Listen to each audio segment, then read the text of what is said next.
भारत को आगे बढ़ने से कोई नहीं रोक सकता, चाहे कोई महाशक्ति हो या फिर किसी दूसरे देश का सांसद। ये बातें हम इसलिए कह रहे हैं क्योंकि अभी हाल में पंजाब के नए नवेले मुख्यमंत्री भगवंत मान की ब्रिटिश लेबर पार्टी के नेता और सांसद ढेसी से मुलाकात हुई, जिसके बाद पूर्व सेना प्रमुख जे सिंह ने आम आदमी पार्टी की आलोचना कर दी। इस आलोचना के पीछे की वजह जानकर आपको यकीनन गुस्सा आएगा। दरअसल ढेसी वही ब्रिटिश सांसद है जो विशेष रूप से कश्मीर पर भारत विरोधी रुख अपना रहे हैं और उसी को लेकर जनरल जे सिंह बरसे हैं। लेकिन सवाल यह है कि क्यों ऐसा कर रहे हैं पंजाब के मुख्यमंत्री, और वो भारत की आन बान शान कश्मीर पर उंगली उठाने वाले से क्या बात कर रहे हैं। इन तमाम सवालों के जवाब हम आपको इस वीडियो में देंगे। नमस्कार, जय हिंद, वंदे मातरम। आप देख रहे हैं भारत तक, मैं हूं आयुष।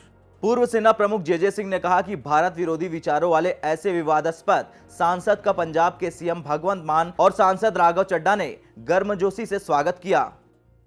जो ब्रिटिश लेबर पार्टी जो है वो यूएन रेजोल्यूशन को आगे बढ़ाना चाहती है, लेकिन जो उसकी शर्तें हैं वो उसके बारे में इंसिस्ट नहीं कर रहे और वो अपने पॉलिटिकल कारणों के लिए ये कर रहे हैं कि हम कश्मीर का मसला सॉल्व करने के लिए प्लेबिसाइट कराना चाहते हैं यूएन के अंडर।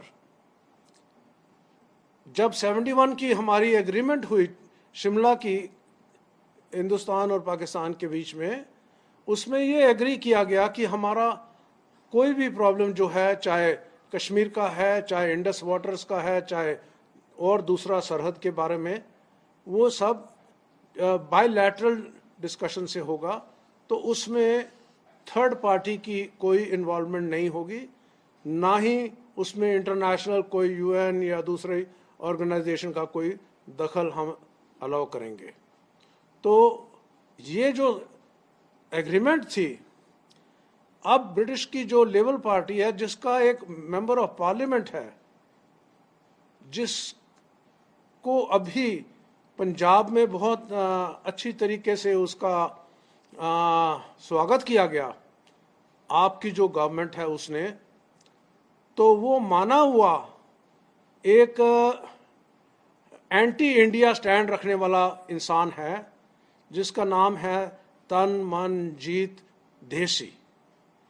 तो ढेसी साहब जब आए हैं, उनका स्वागत किया गया भगवंत मान जी ने, जो कि अभी हाल में पंजाब के चीफ मिनिस्टर बने।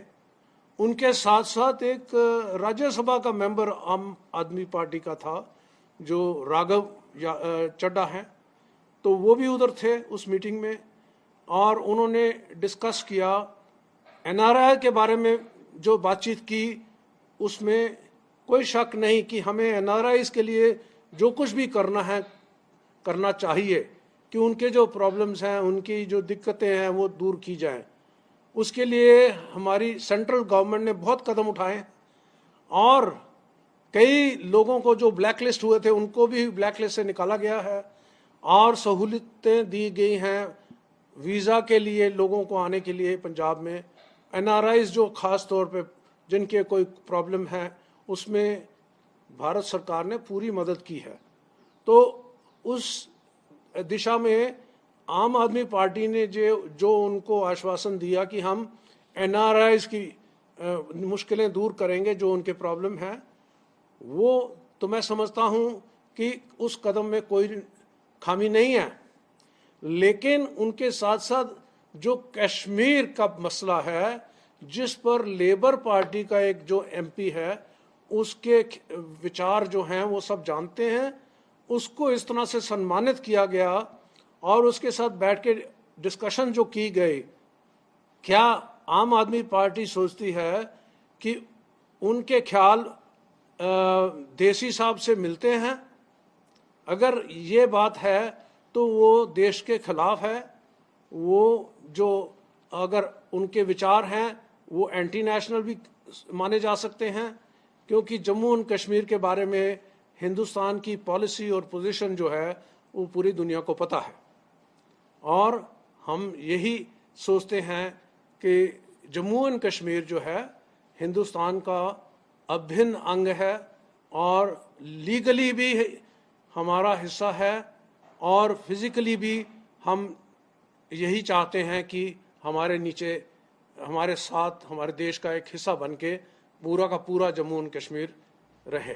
जे सिंह ने कहा कि ढेसी संयुक्त राष्ट्र के प्रस्ताव की तर्ज पर कश्मीर मुद्दे को हल करने के बारे में अतार्किक बयान क्यों दे रहे हैं, जिनका आज के समय में कोई मतलब नहीं है। उन्होंने मांग की है कि आप और मुख्यमंत्री पंजाब को बैठक के बारे में खुलासा करना चाहिए। आज मैं आपको जम्मू और कश्मीर के बारे में कुछ अपने विचार पेश करूंगा।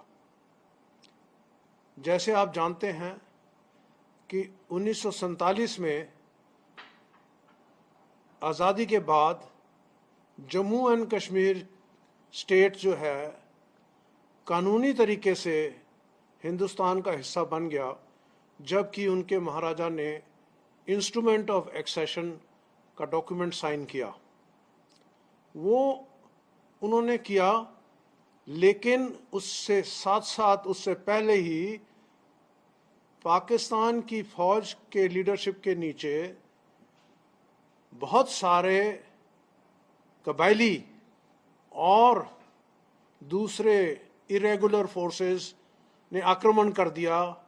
मुजफ्फराबाद से आते हुए उड़ी और उड़ी से बारामूला और श्रीनगर की तरफ वो एडवांस कर रहे थे।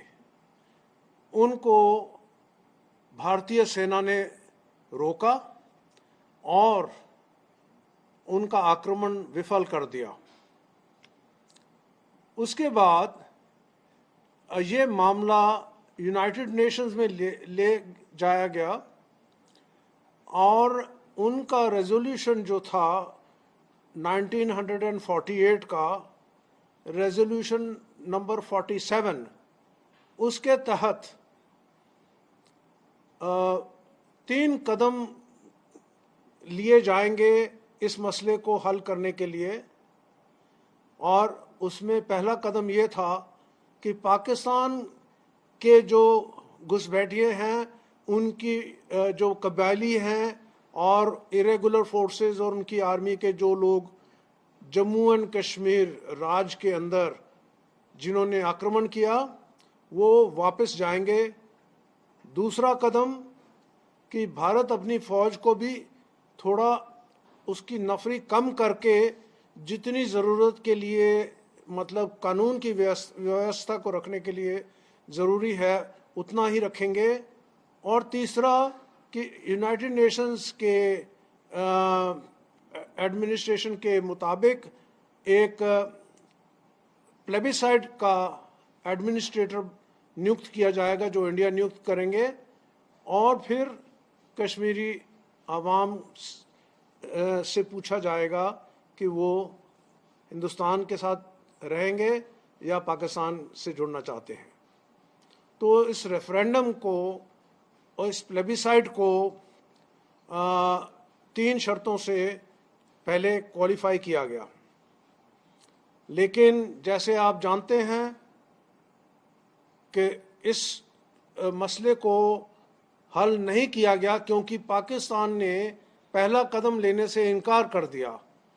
उन्होंने इनकार कर दिया कि उनकी फोर्सेस, उनके फौज, उनकी एडमिनिस्ट्रेशन, उनके जो भी जम्मू एंड कश्मीर में घुसपैठ करके आए थे, वो उनको वापस लेने के लिए उन्होंने इनकार कर दिया। तो उससे दूसरा और तीसरा कदम नहीं लिया जा सकता था। अब मसला ये है कि अगर हमारे देश का पाकिस्तान के साथ कोई मसला है, प्रॉब्लम है, कोई डिसएग्रीमेंट, डिस्प्यूट है, तो वो हम दोनों मिलके, जब 1971 की लड़ाई हुई थी, उसके बाद ये एग्रीमेंट किया गया था शिमला में।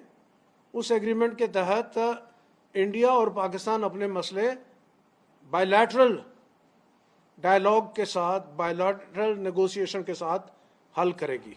खैर, अब पूर्व सेना प्रमुख ने इतनी बड़ी बात बोली है तो पंजाब के मुख्यमंत्री पर सवाल उठना लाजमी है। और जहां तक ढेसी के बयान की बात है तो उनको बता दिया जाए कि कश्मीर भारत का अभिन्न अंग है और कश्मीर के खिलाफ ढेसी अगर कोई गलत बयान देते हैं तो वो सीधा सीधा अपने पैरों पर कुल्हाड़ी मारने का काम कर रहे हैं।